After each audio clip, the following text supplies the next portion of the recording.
The Westinghouse marketing machine knew no boundaries and had friends in the highest places.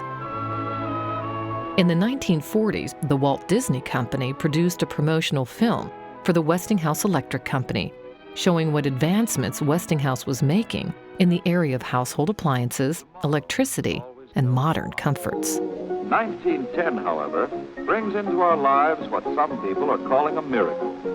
A new servant, not very well trained yet, but willing and cheerful. Electricity.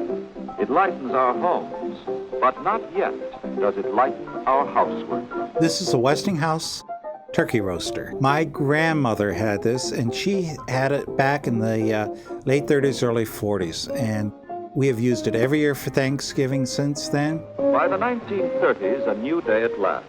Our servant electricity has learned to cool and heat, wash and iron, roast and toast. We get a house, stuff it with furnishings, and then try to stuff ourselves in last.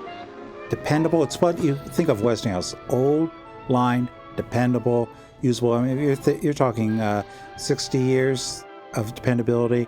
Industrial designers at the time knew that if they made something aesthetically nice, people would buy it. And then aesthetically, they could change it and people would have to have the newer models. Let's look inside that wall.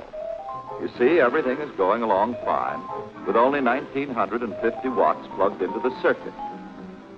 The refrigerator, the iron, the coffee maker, and the radio.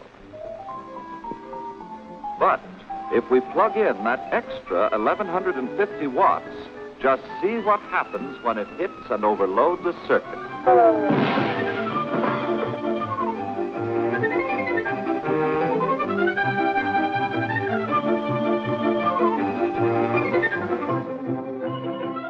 Although some of their predictions of the future were a bit far-fetched, much of what we see in the film was brought to reality by the Westinghouse Electric and Manufacturing Company.